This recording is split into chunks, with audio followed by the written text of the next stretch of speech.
First thing ఏంటంటే నిన్న night నుంచి రివ్యూస్ పెడతా ఉన్నారు. కాకపోతే మ్యాటర్ ఏంటంటే చాలా మంది వచ్చేసి మూవీ ఉండేదానికంటే నిజంగా చాలా నెగిటివ్ చేసి పెడతా ఉన్నారు అనమాట. అది నాకు నచ్చడం లేదు. అంటే ఒకరని కాదు, ఫ్రాంక్గా చెప్తా ఉన్నాను బ్రో. ఒక ఫ్రెష్ మైండ్తో మనము లో ఎక్స్పెక్టేషన్స్తో మూవీకి వస్తే డెఫినెట్లీ ఫస్ట్ హాఫ్ బాగుంది. సెకండ్ హాఫ్ ఏంటంటే అంటే కంటెంట్ అయితే స్ట్రాంగ్గానే ఉందన్నమాట, లైన్ అయితే స్ట్రాంగ్గానే ఉంది, ఎగ్జిక్యూషన్ కొంచెం వీక్ అయింది. సో సెకండ్ హాఫ్ మనకు యావరేజ్, స్లైట్లీ బిలో యావరేజ్ అనిపిస్తుంది. కానీ ఫస్ట్ హాఫ్ బాగానే ఉంటుంది. క్లైమాక్స్ కొంచెం మార్చి క్లైమాక్స్ ఒక 10 minutes వీక్ అయింది. అండ్ సెకండ్ హాఫ్లో అక్కడక్కడ స్క్రీన్ ప్లే ఎంగేజింగ్గా లేదంతే. కానీ సో మూవీ అయితే నిన్న నైట్ నుంచి నేను చూస్తాను కదా యూట్యూబ్లో చాలామంది ఏంటంటే రాడ్ ప్రోమాక్స్ అవి ఇవి అంటే పనికి మాల తమ్నైల్లు పెడతా ఉన్నారు. అలాంటి ఒక వరస్ట్ తమ్నైల్స్కి అయితే మూవీ డిజర్వ్డ్ కాదు 100%.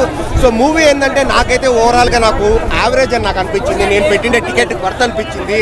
ఎంతసేపు ఓకే బ్రో నేను ఒప్పుకుంటాను, CGI వీక్గానే ఉంది, VFX వీక్గానే ఉంది, స్క్రీన్ ప్లే కూడా సెకండ్ హాఫ్ కొంచెం డిప్పింగ్గా పెట్టింటే బాగుండేది. కానీ పాజిటివ్స్ ఉన్నాయి, అది ఎవరు మాట్లాడడం లేదు. సో పవన్ కళ్యాణ్ గారి స్క్రీన్ ప్రెజెన్స్ అయితే ఎక్సలెంట్గా ఉంది మూవీలో. కీరవాణి గారి సాంగ్స్ కావచ్చు, BGM కావచ్చు, రెండు బాగుందన్నమాట. కెమెరా వర్క్ బాగుంది. ఇంకా ఫస్ట్ హాఫ్ ఎత్తుకుంటే పవన్ కళ్యాణ్ గారి ఇంట్రడక్షన్ సీన్ కావచ్చు. సో దాని తర్వాత ఒక కుస్తీ ఫైట్ వస్తుందన్నమాట. ఆ ఫైట్ ఎక్సలెంట్గా ఉంటుంది. మళ్ళీ చార్మినార్ ఫైట్ బాగుంది. ఇంటర్వెల్ సీన్ బాగుంది. ఫస్ట్ హాఫ్ బాగుంది బ్రో. సెకండ్ హాఫ్ ఏంటంటే కొంచెం స్క్రీన్ ప్లే లైన్ స్ట్రాంగ్గా ఉన్నా స్క్రీన్ ప్లే కొంచెం ఎంగేజింగ్గా పెట్టింటే బాగుండేది. నాకైతే ఓవరాల్గా యావరేజ్ మూవీ అని డెఫినెట్లీ. మనకేంటంటే క్రిష్ గారి సీన్స్ కొన్ని కనబడతాయి. ఇందాక నేను చెప్తా ఉన్నాను కదా, కుస్తీ సీన్ కావచ్చు, చార్మినార్ దగ్గర సీన్ కావచ్చు, అవన్నీ క్రిష్ గారి ఐడియాలజీ లాగానే ఉంది. కంటెంట్ కూడా మూవీ లైన్ కూడా ఏదైతే ఔరంగజేబు లైక్ ఈ మత మార్పిడి మీద ప్రెజర్ చేస్తూ ఉంటాడు హిందువుల్ని, ఆ లైన్ కూడా నాకు ఇంకా ప్రాపర్గా క్రిష్ గారే నాకు కనబడినారు.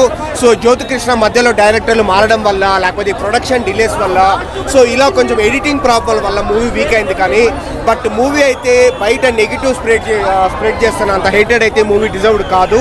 So definitely minimum average stock అయితే డిజర్వ్డ్. ఒక ముక్కలో చెప్పాలంటే ఫస్ట్ హాఫ్ బాగుంది, సెకండ్ హాఫ్ యావరేజ్గా ఉంది. ఓవరాల్గా మూవీ వచ్చేసి అబో యావరేజ్, హ్యాపీగా వచ్చి చూడొచ్చు. ఫ్లాస్ అయితే ఉంటాయి, VFX CGI బాగాలేదు, కానీ ప్లస్ పాయింట్స్ కూడా మంచిగానే ఉన్నాయి. సో బయట స్ప్రెడ్ చేసేంత నెగిటివ్ అయితే కాదు మూవీ. బ్రో అంటే ఈరోజు మల్టీప్లెక్స్లు ఓకే, బట్ 600 అంటే కొంచెం ఇప్పుడు అన్ని పెంచేస్తున్నారు. పుష్పకి అయితే 1200, 1400 కూడా పెట్టి చూస్తాము. ఓవరాల్గా అమౌంట్ గురించి పక్కన పెట్టేస్తే మూవీ అయితే యావరేజ్.